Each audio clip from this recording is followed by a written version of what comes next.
Pokémon Death Snap, presumably by Panini's Cupcake. Oh, the 90s. Life was so simple back then for my generation.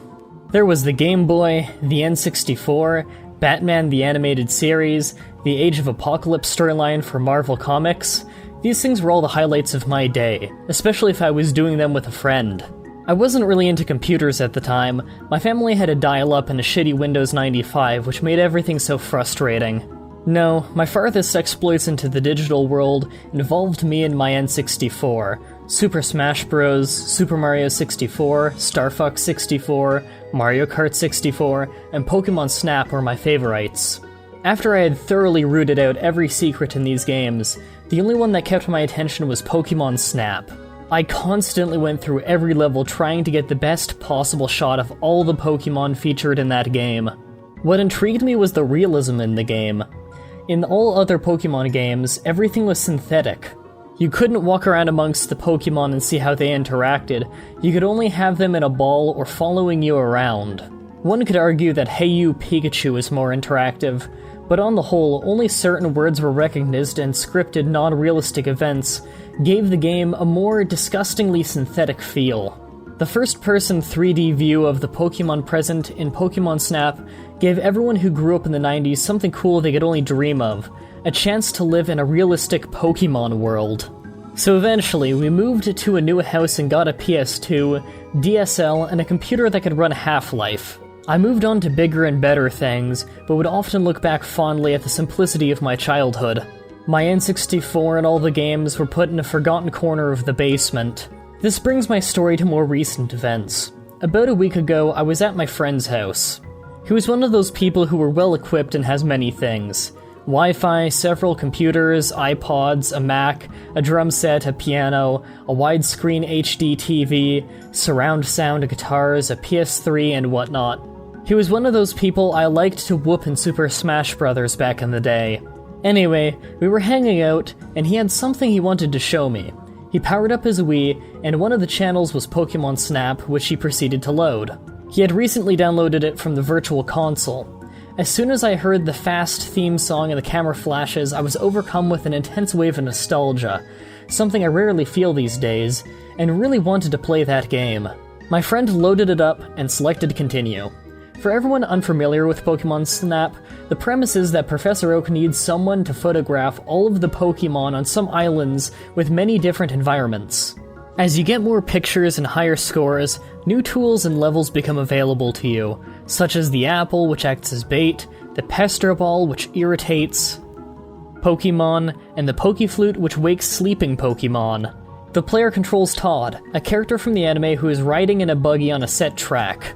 The buggy moves at a constant speed, and it is from this buggy that you must take pictures. There are 63 of the original 151 Pokémon in Pokémon Snap. The levels, or courses, as Oak calls them, range from a beach to a volcano to caves and rivers.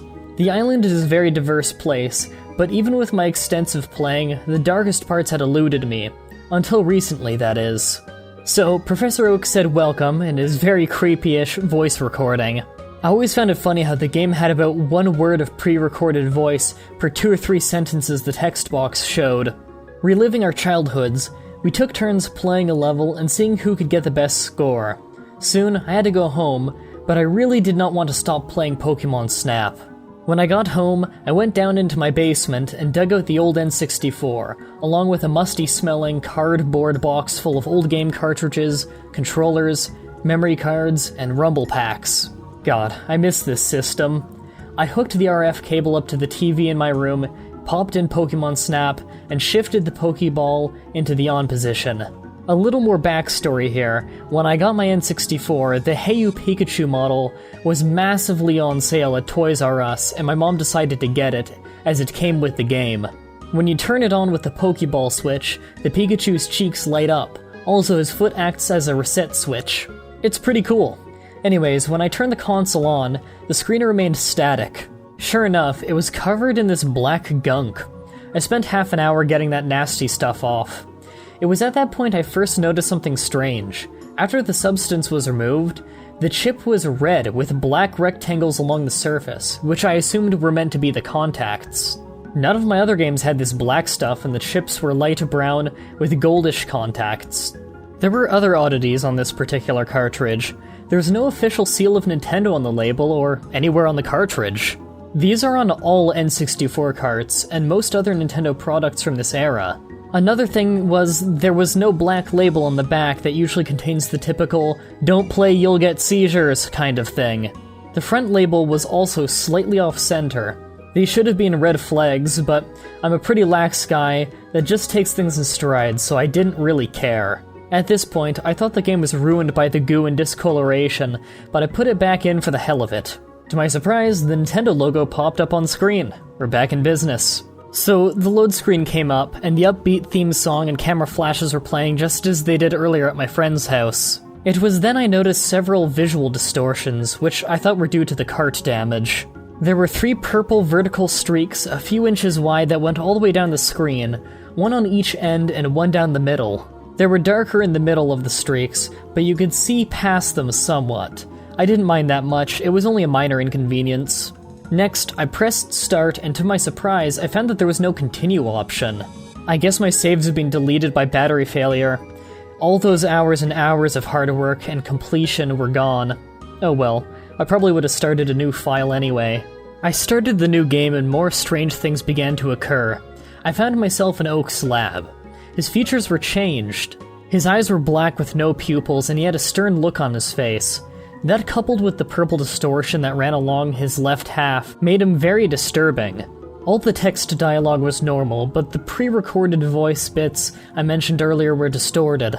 They came out slowly at a low pitch. I was reminded of the demon voices from early shooters like Doom, but other than these things I attributed to cart damage. The gameplay was normal, or so I thought. All of this was starting to make me a bit uneasy, but I was a man of science. I didn't believe in ghosts or God or hell, and I prided myself in overcoming the irrational fears that many suffer from. Oh, to be young again. I went to the first course, the beach. There were more visual distortions. All Pokémon had no pupils, just pure black eyes. Also, on the ground underneath where the Pokémon sprites were, there was a purple ring. It appeared even under the flying Pidgeys. The other distortions here was that the sky was a light green and there were no clouds or sun. The movement of the Pokémon seemed unnatural and cold, like they were afraid of something. I played through the course, but as I took pictures, the Pokémon that were in the frame disappeared. Slightly concerned by this, I didn't take pictures of Pokémon that wouldn't count until later, such as Snorlax or Chansey. As I approached the exit gate, I turned around and saw one of the circles that indicated that a Pokémon there was following me, but there was no sprite. I snapped a picture and was taken back to the lab. I selected all the pictures for the Pokémon report, but strangely the last picture I took was not there. The rating process went as normal, but at the end Oak said, "Nice work harvesting." There was a brief pause, and then he said, "You let it in, didn't you?" Well, you know what this means. Go to the tunnel. I assumed that he was referring to the tunnel course, so I went to the map and it was now available. As I entered the course, I noticed that I now had all the tools, the apple, the pester ball, and the pokey flute. I went through the course and found that it had the same visual distortion as the beach. At the end, I tossed an apple at the electrode by the rocks, and the path to the volcano opened up. The electrode looked like it was in extreme agony, not the comical explosion seen before. It seemed to be begging for help. As the traveling cutscene took place, I saw the purple ring with no sprite again. It followed me. Strangely, there was no cut back to the lab after discovering the course like it was supposed to. It just took me straight to the volcano level. A quick survey of the area showed that the visual distortion were getting worse. As I moved forwards, the Ponytas and Rapidashes were running, then jumping into the lava, and gave off low-pitched screams. All the Pokémon did this as I approached. I finally reached the egg, which blocked the path.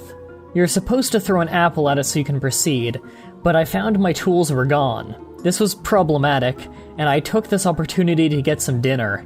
I didn't pause the game because there was no need to. When I got back, I saw the purple ring again. It was in place, motionless, behind me. I saw something else coming from the distance. It was an electrode from the tunnel rolling down the path. This electrode must have been the one I blew up, as it had a look of anger and revenge in its eyes. I could do nothing to get away, so I sat and watched. As soon as it hit me, it exploded, which caused my buggy to flip on its side and go top down into the lava. A travel-like cutscene played, but it was slow with distorted audio. The low-pitched screams of the flailing, burning Todd were heard. I was back in the lab and Oak looked angry. He said, "You let it get you, didn't you?" Well, you only have yourself to blame. The screen faded to black and the course selection screen came up.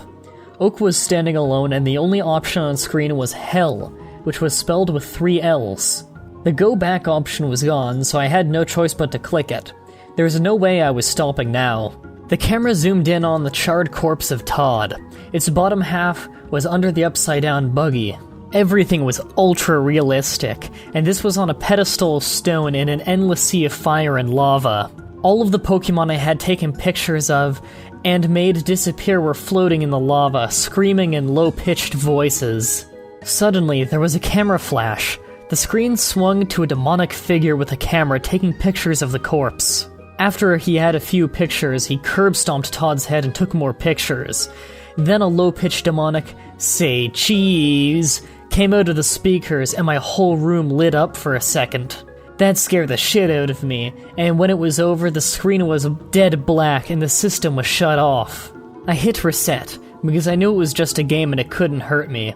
The stuff was pretty sick, but I had seen worse on the internet. I wanted to see what happened next. As it came on screen, the menu came up and the only option was to view the album. I hit A and immediately wished I hadn't. The album was full of hundreds of photos, all of horrific torture and mutilation scenes. Many of the pictures involved children. These photos were not in 64-bit, but appeared to be authentic scanned photos. At this point, I was overcome with nausea, but it got worse. The game force-scrolled to the end and zoomed to the final picture. It was a picture I had taken of the purple ring without a sprite, only now there was something above it. It was a picture of my dead body floating a foot off the ground. The sickest part was that there was a camera jammed through my head. The screen faded to black. I was so terrified by the whole event that I broke the cartridge in 2 and ditched it in 2 different dumpsters behind restaurants on opposite ends of town. A few days later, I asked my mom if she had done something to my Pokémon Snap game. "Oh yes," she said. "When we moved here, I was carrying that box down to the basement and that game fell out and broke. When I went to pick it up, I found that it had fallen into a crack in the crawl space. I couldn't find it. Sorry about not telling you, but I thought you had outgrown that anyway." A lock of shock must have come to my face because my mom asked what was wrong. "Nothing," I said. "I'm fine." I decided not to tell her. A week has passed, and I'm bringing my story to the internet in the hopes that it may help someone else, or at least entertain. I do apologize for the length, but I feel that the details are necessary. What scares me the most is not the photographs of the mutilation or my dead self. What scares me the most is whatever the hell in my basement that can make a broken game into something so gruesome. Thank God I'm moving out soon. Hi. That was Pokémon Death Snap. Final thoughts? I'm pretty mixed about the start, but mostly negative. I want to start off with the positive.